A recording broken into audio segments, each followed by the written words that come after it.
देखिए ध्यान से, फर्स्ट वॉल्यूम पे आज हम फिर से वापस आए हैं। चैप्टर नंबर 7 आज हम करेंगे। सेकेंड वॉल्यूम कंप्लीट हो चुकी है आपकी।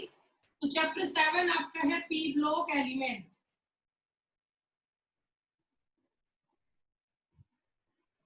पी ब्लॉक एलिमेंट, ठीक है बेटा। तो सबसे पहले पी ब्लॉक एलिमेंट होते क्या है? तो आपको पता है पी ब्लॉक एलिमेंट वो होते हैं द एलिमेंट इन विच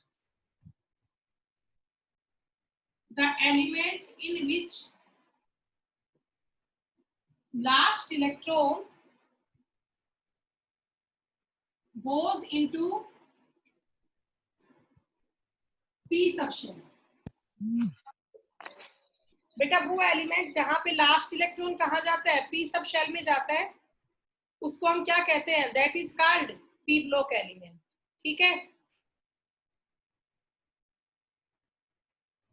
अब आपको ये पता है जो ग्रुप नंबर 13 टू 18 है, group number 13 two 18 at the right hand side of periodic table, group number 13 जो आपका है 13 से लेके 18 तक, मतलब कि right hand side of periodic table में क्या प्रेजेंट है? P block element. Total 6 group present है ग्रुप नंबर 13 से लेके 18 तक। तो 6 ग्रुप में पी ब्लॉक में क्यों आते हैं? क्योंकि जो पी सब शेल है ना, it contain 3 orbital px, py and pz। P sub shell जो है इसमें 3 ऑर्बिटल होते हैं px, py और pz। तो तीनों ऑर्बिटल के मैं इलेक्ट्रॉन मिला लूंगी तो कितने हैं? 6 है। 6 इलेक्ट्रॉन है इन 3 ऑर्बिटल्स। 6 electron in 3 orbitals. यही वजह है कि जो आपका पी ब्लॉक एलिमेंट है बेटा, इसमें टोटल आपके कितने ग्रुप है? 6 ग्रुप है। क्योंकि टोटल यहाँ पे इलेक्ट्रॉन 6 है। अगर इलेक्ट्रॉन 6 है तो मतलब ग्रुप कितने होंगे? 6 ही होंगे। तो ग्रुप नंबर 13 से लेके 18 तक eight the right hand side of periodic table आपका क्या प्रेजेंट है? P block element. P block element को भी हम क्या बोलते हैं? Representative elements. P block elements are also known as representative elements। तो इन्हें हम क्यों कहते हैं रिप्रेजेंटेटिव एलिमेंट? क्योंकि ये रिप्रेजेंट करते हैं पीरियोडिक टेबल को from right hand side, because they represent periodic table from right hand side. बेटा जो ये पी ब्लॉक के एलिमेंट है ये हमारी पीरियोडिक टेबल को राइट हैंड साइड से रिप्रेजेंट कर रहे हैं, इसीलिए हम इनको क्या बोलते हैं? पी ब्लॉक एलिमेंट्स बोलते हैं। ठीक है। तो जो पी ब्लॉक एलिमेंट है इनकी लोकेशन क्या है? बिल्कुल extreme right hand side of periodic table में है। ग्रुप नंबर 13 टू 18 तक है। इनको पी ब्लॉक एलिमेंट बोलते क्यों है? Because last electron goes into P sub shell. Group number 13 two 18 इसमें आते हैं। टोटल 6 ग्रुप बता दिए क्यों होते हैं। Because P sub shell maximum carry 6 electron. 6 electron maximum यहाँ पे आएंगे, that's why they contain maximum 6 group. ठीक है। और ये रिप्रेजेंट करते हैं पीरियोडिक टेबल को from right hand side, that's why they are known as representative elements. Okay. अब बेटा इसके आगे देखिए आप। अब इसमें से जो आपका ग्रुप नंबर 13 और 14 था, ग्रुप नंबर 13 और 14 वो हम +1 क्लास में पढ़ चुके हैं। आपको ध्यान होगा 11th क्लास में भी ये चैप्टर आपका था, तो वहां पर मैं आपको ग्रुप नंबर 13 और 14 पहले ही करवा चुकी हूँ। तो आज जो हम पी ब्लॉक एलिमेंट पढ़ेंगे, जो 12th का हमारा सिलेबस है, 12th में हमें करने होते हैं ग्रुप नंबर 15, 16, 17 और 18। तो ये 4 ग्रुप हम यहाँ पे डिस्कस करेंगे। तो आज हम शुरू करते हैं ग्रुप नंबर 15 के साथ। ग्रुप नंबर 15 के साथ। ओके। उससे पहले कुछ और कॉमन पॉइंट्स है वो हम कर लेते हैं। तो आप लोगों को पता होगा जो पी ब्लॉक के एलिमेंट्स हैं, P block elements, P block elements contain metals, comma non metals, as well as metalloids. जो पी ब्लॉक है ना बेटा, इसमें एलिमेंट तीनों स्टेट में प्रेजेंट होते हैं, मेटल भी होते हैं, नॉन मेटल भी होते हैं और मेटलोइड भी होते हैं, और साथ में तीनों स्टेट में भी प्रेजेंट होते हैं। P block element exist in all the states. जो पी ब्लॉक के एलिमेंट है वो हर एक स्टेट में एग्जिस्ट करते हैं, मतलब सॉलिड में भी, लिक्विड में भी और गैस में भी, तीनों स्टेट में यहाँ पे एलिमेंट्स आपके एग्जिस्ट करते हैं।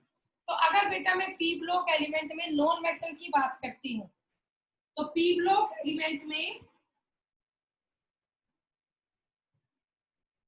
एलिमेंट में टोटल आपकी 22 नॉन मेटल होती है,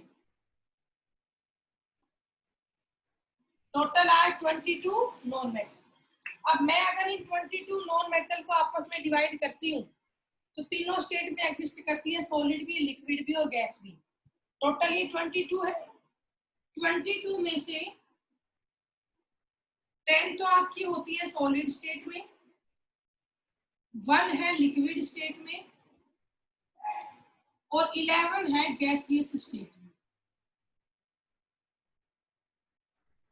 ठीक है बेटा, टोटल 22 एलिमेंट है पी ब्लॉक के। जो नॉन मेटल होते हैं उनमें से 10 तो आपके सॉलिड स्टेट के होते हैं, लिक्विड स्टेट का सिर्फ एक होता है, वो आपको पता है कौन होता है, ब्रोमीन, और जो बाकी 11 आपके बच गए वो गैसियस स्टेट के होते हैं। तो बेटा लिक्विड स्टेट में एक ही है बस, ब्रोमीन। बाकी आपके 11 किसके बच गए, गैसियस स्टेट के बच गए। तो ये कुछ खास बातें हैं पी ब्लॉक की, कि भाई यहाँ पे एलिमेंट हर एक स्टेट में एग्जिस्ट करता है। मेटल तो सारी सॉलिड होती है एक तो को छोड़ के, लेकिन जो नॉन मेटल है वो तीनों स्टेट में एग्जिस्ट करती है।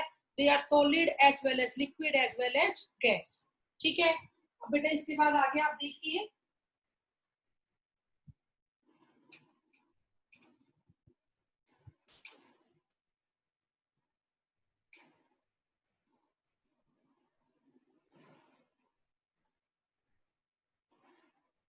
अब बेटा नेक्स्ट है हमारा यहाँ पे पी ब्लॉक एलिमेंट का ग्रुप नंबर 15। ग्रुप नंबर 15, 13 14 पढ़ चुके हैं 11th में, उसको दोबारा नहीं करेंगे। ग्रुप नंबर 15 से हम शुरू करेंगे, नाइट्रोजन फैमिली।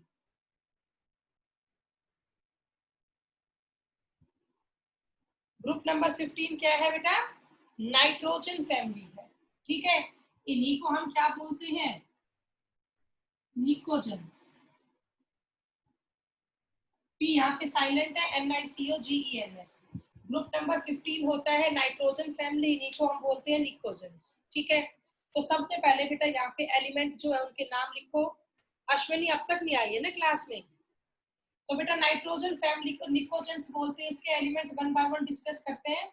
अभी एक बच्चा कौन गया है क्लास से भाई,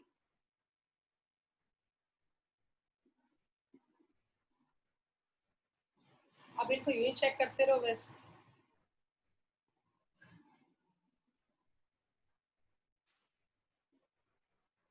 हाँ भी बताओगे बेटा कौन गया अभी एक स्टूडेंट। तो देखिए बेटा जो ग्रुप नंबर 15 है इसको नाइट्रोजन फैमिली बोलते हैं, निकोजेंस। ठीक है, और इसमें एलिमेंट कौन कौन से हैं, नेपाल, पाकिस्तान, ऑस्ट्रेलिया, सब भिखारी। ऐसे याद कर रखे थे हमने, नेपाल, पाकिस्तान, ऑस्ट्रेलिया, सब भिखारी। ठीक है, अब आपको पता होगा ये जो एन है, एन से यहाँ पे क्या बनेगा बेटा, एन से बनेगा नाइट्रोजन, पी से क्या बनेगा, फॉस्फोरस, ए एस से क्या बनेगा, आर्सेनिक, एस बी से क्या बनेगा, एंटीमनी, और बी आई से क्या बनेगा, बिस्मथ। ठीक है, nitrogen, phosphorus, arsenic, antimony and bismuth, ये आपके 5 एलिमेंट है ग्रुप नंबर 15 में। एन से नाइट्रोजन, पी से phosphorus, A S arsenic, S B antimony और बी आई बिस्मथ। अब मैं अगर इनके एटॉमिक नंबर लिखती हूँ तो एटॉमिक नंबर बेटा कैसे लिखे जाएंगे वो आप देखो। सबसे पहले यहाँ पे नाइट्रोजन है, तो आप लोगों को एटॉमिक नंबर नाइट्रोजन का तो याद होगा ही, कितना होता है 7। एन का एटॉमिक नंबर कितना होता है 7 होता है। अब बात करें फास्फोरस की, तो 7 में कितने जोड़ेंगे बेटा 8, 7 और 8 क्या हो जाएगा 15, 15 में जुड़ेगा 18 तो क्या आ जाएगा 33, 33 में दोबारा 18 जोड़ोगे तो क्या आ जाएगा बेटा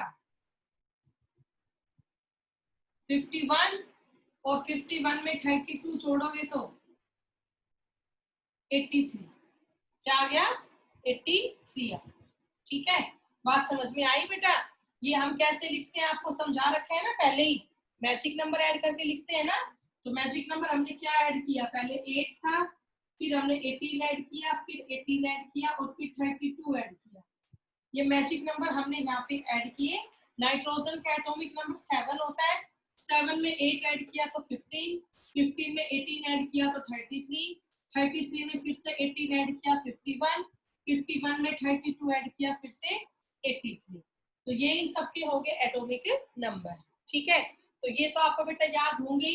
तो आप इसके आगे देखिए, अब इनकी हम करेंगे इलेक्ट्रॉनिक कॉन्फ़िगरेशन। अब इन सारों की हम करेंगे इलेक्ट्रॉनिक कॉन्फ़िगरेशन, तो वो आप लोग ध्यान से देखिए।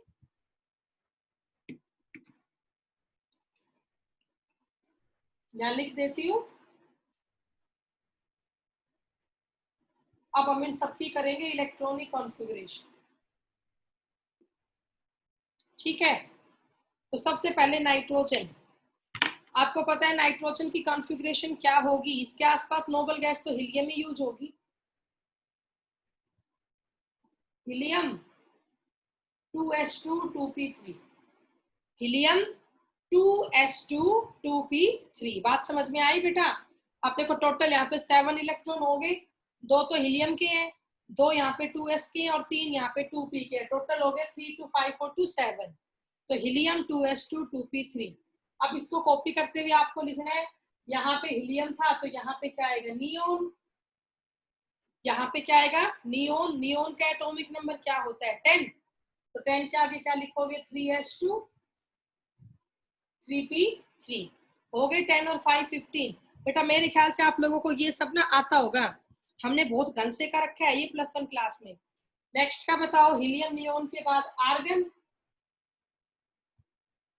ठीक है, तो अभी आर्गन का हो गया 18। बेटा अंकित स्क्रीनशॉट तो ले लेना, आर्गन का 18 हो गया। ओके, अब आप खुद देखो, यहाँ पे था 2s2 2p3, यहाँ पे है 3s2 3p3, तो फिर यहाँ सीधी सी बात है क्या आएगा 4s2 4p3, 4s2 4p3। अब एक बार आप इसके इलेक्ट्रॉन काउंट करो, आर्गन का एटॉमिक नंबर कितना होता है 18, 18 तो आर्गन में है, और 2 ये हो गए 20 और 3 ये हो गए 23। ये तो 23 हुए और करने हैं 33। अभी तो इसमें 10 कम है, फिलहाल तो ये 23 है बेटा, करने हैं आपको 33, फिलहाल तो इसमें 10 कम है। तो वो 10 आप कैसे पूरे करोगे बताओ, यहाँ पे क्या मिसिंग है बेटा, कोई बताएगा? शाबाश, बताओ बेटा इसमें क्या मिसिंग है जो इसका पूरा नहीं हो रहा इलेक्ट्रॉन।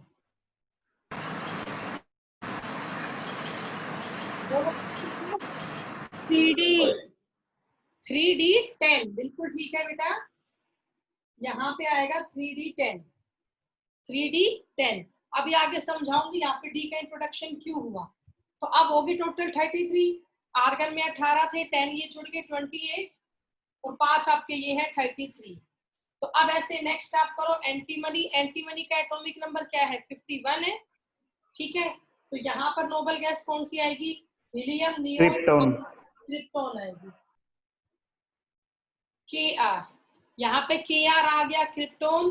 क्रिप्टोन का एटॉमिक नंबर क्या होता है 36 होता है, तो 36 तो क्रिप्टोन का हो गया। इसके आगे क्या जोड़ोगे भाई, यहाँ पे 3d10 था, यहाँ 4d10 हो जाएगा, जहां पे 4s2 था वहां 5s2, 4p3 की जगह 5p3। अब एक बार आप इसके काउंट करो इलेक्ट्रॉन पूरे हैं या नहीं, तो पूरे हैं। क्रिप्टोन में 36 होते हैं, 36 और 10 कितने हो गए 46, 46 और 5 51, पूरे हैं। अब इसके बाद लास्ट देखो, लिथियम, नियोन, आर्गन, क्रिप्टोन, 4 तो हो गए। नेक्स्ट आपका आएगा जीनोन। जिनोन का एटॉमिक नंबर क्या होता है? 54। जिनोन का एटॉमिक नंबर क्या होता है? 54 होता है। ठीक है, तो जिनोन का 54 एटॉमिक नंबर है। अब इसके आगे आप लिखो तो बाहर तो ये आएगा, आपको पता है 6s2 6p3, 6s2 6p3। अब यहाँ 3d10 था, यहाँ 4d10 आ गया, तो नेक्स्ट में सीधी सी बात है क्या आएगा? 5d10 आएगा, 5d10 आएगा। फिर यहाँ पे क्या आएगा? 4f14, यहाँ पे क्या आएगा? 4f14। तो आप लोग खुद देख सकते हो बेटा। अब इसके पूरे हैं इलेक्ट्रॉन, 54 तो यहाँ है, 14 ये हो गए बेटा, 68 और 10 78, 78 और 5 83, 78 और 5 83। अब बेटा ये आप लोगों को पता ही होगा, जो आपके इलेक्ट्रॉन होते हैं एस और पी सब शेल के, इलेक्ट्रॉन एस और पी सब शेल के आपके एंटर करते हैं एन शेल में। एस और पी सब शेल के इलेक्ट्रॉन हमेशा किस में एंटर करते हैं? ये मैंने करवा रखा आपको +1 में। एस और पी सब शेल के इलेक्ट्रॉन एंटर करते हैं एन शेल में। ठीक है, अगर मैं यहाँ पे बात करती हूँ डी सब शेल की, तो डी सब शेल कहाँ एंटर होती है? n-1 में। डी सब शेल हमेशा किस में आती है? n-1 में।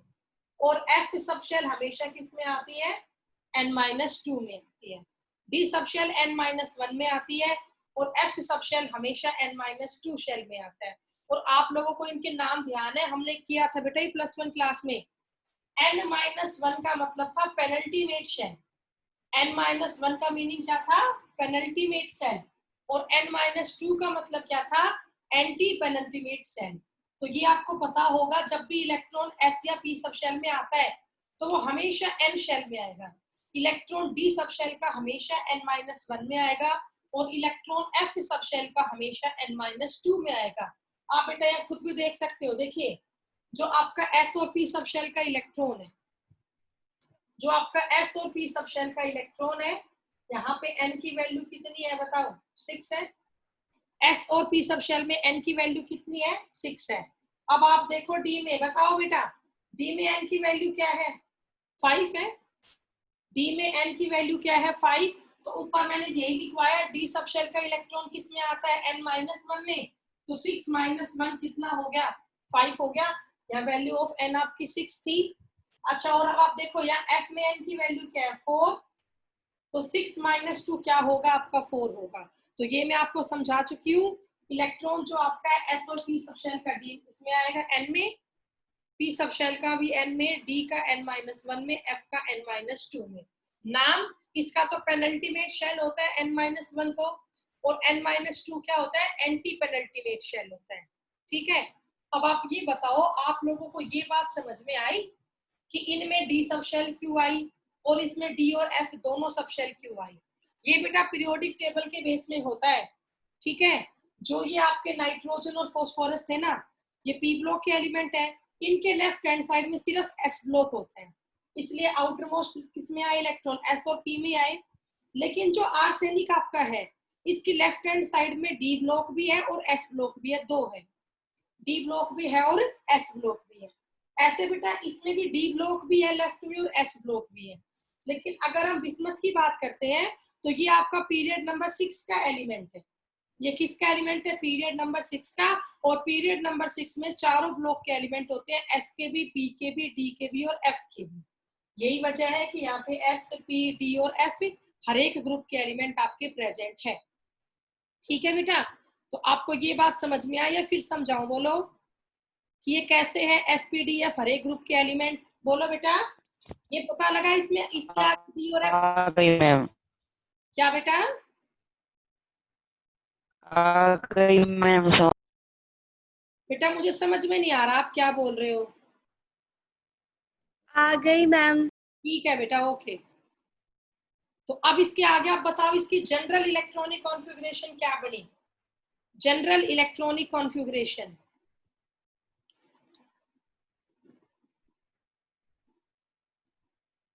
इसके आउटर मोस्ट ये है, इसके आउटर मोस्ट ये है, इसका ये होगा, इसका ये होगा और इसका ये होगा।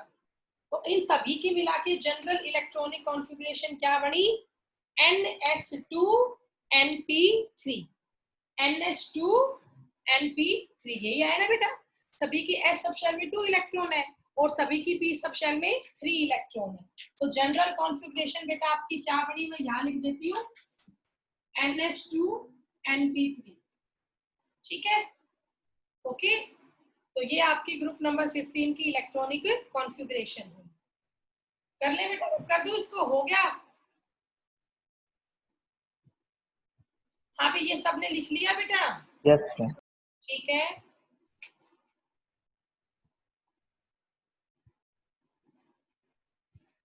बेटा अश्विनी थोड़ा सा जल्दी आने की कोशिश किया करो।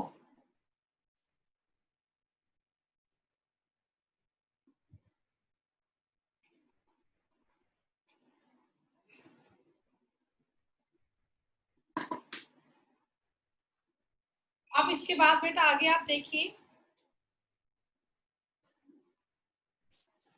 ये ग्रुप नंबर 15 हुआ हमारा, ये एलिमेंट हो गए।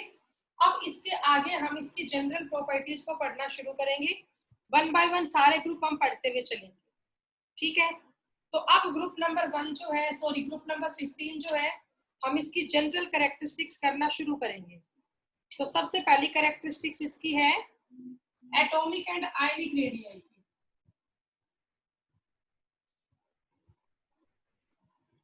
Atomic and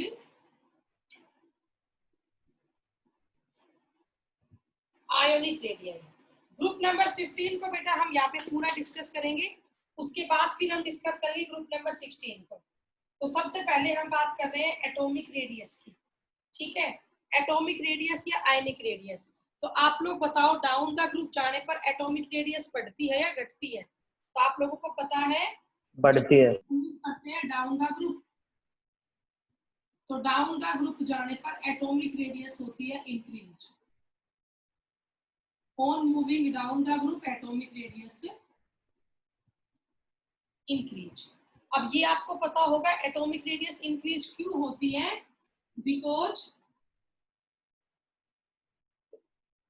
number of shell increase 1 1। क्योंकि बेटा एक के बाद एक क्या बढ़ती है, नंबर ऑफ शेल आपकी इंक्रीज होती जाती है। नंबर ऑफ शेल आपकी इंक्रीज हो रही है, फोर्स ऑफ अट्रैक्शन डिक्रीज हो रहा है, फोर्स ऑफ रिपल्शन है वो इंक्रीज हो रहा है, इसीलिए एटॉमिक साइज भी आपका बढ़ता हुआ जाता है। ठीक है, अब अगर मान लो बेटा मैं ग्रुप नंबर 15 है उसकी एटॉमिक रेडियस कंपेयर करती हूँ, या मैं उसकी कोवेलेंट रेडियस कंपेयर करूं,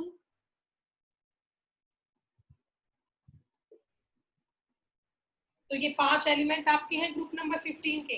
अगर मैं इनकी एटॉमिक रेडियस कंपेयर करती हूँ, तो इसकी है 70, इसकी है 110, इसकी है 121, 141 और 148। ये आपको याद नहीं करने, बिल्कुल भी याद नहीं करने, बस आपको समझना है इस चीज को एक बार। ये इनकी एटॉमिक रेडियस है। अब एटॉमिक रेडियस में से कौन सी टाइप है? ये कोवेलेंट रेडियस है, क्योंकि कोवेलेंट बॉन्ड ही बनाते हैं पी ब्लॉक के एलिमेंट। नहीं, पी ब्लॉक के एलिमेंट है कोवेलेंट बॉन्ड ही बनाते हैं, तो ये इनकी कोवेलेंट रेडियस है। तो आप लोग देख सकते हो लगातार इनकी कोवेलेंट रेडियस बढ़ती जा रही है। यहाँ 73, फिर 110 हो गया, फिर 121 हो गया, देन 141 एंड 148। ठीक है, तो ये आपके 5 एलिमेंट हो गए बेटा। अब लगातार इसकी क्या बढ़ रही है? कोवेलेंट रेडियस है वो बढ़ती जा रही है। ओके, कर लोगे बेटा ये पॉइंट आप? आयनिक रेडियस अब इनकी हम डिस्कस करते हैं। पहला है N3 नेगेटिव, दूसरा आपका है P3 नेगेटिव, तीसरा है AS3 नेगेटिव, फोर्थ है SB3 पॉजिटिव और फिफ्थ है Bi3 पॉजिटिव। ठीक है, और साथ में इनकी आयनिक रेडियस की मैं बात करूं, इसकी है 171, 212, 222, फिर इसकी 76 और फिर इसकी 103। ये आयनिक रेडियस है बेटा, ये क्या है, आयनिक रेडियस है। तो अब हमें यहाँ पे कंपैरिजन करना है कि ऐसा क्यों है। तो आप लोग देख रहे हो बेटा, जो आयनिक रेडियस है वो शुरू में तो क्या हो रही है, इंक्रीज, और आर्सेनिक के आने के बाद फिर उसने क्या होना शुरू कर दिया, एकदम से यहाँ पे क्या हुई, डिक्रीज, फिर यहाँ पे ये फिर इंक्रीज। तो ये वेरिएशन क्यों, ये वेरिएशन क्यों आई, क्योंकि बेटा ये तीनों भी तो माइनस का चार्ज है, ये तीन तो आपके एनायन है, लेकिन एंटीमनी पे चार्ज एकदम से कैसा आ गया, पॉजिटिव आ गया। और सबको पता आपको जो कैटायन का साइज होता है Sb+3 यहाँ पे है, क्या है बेटा, Sb+3, और आर्सेनिक आपका है -3 की स्टेट में, ठीक है। वो यहाँ पे छोटा हो गया किससे, एनायन के साइज से। तो इस वेरिएशन का आंसर आप क्या दोगे, क्योंकि यहाँ पर एकदम से इतना साइज क्यों घट रहा है, क्योंकि जो आपका एलिमेंट उन्होंने अपना चार्ज ही अलग कर दिया। अब तक वो -3 का चार्ज शो कर रहे थे, अब वो चार्ज किसका शो कर रहे हैं, +3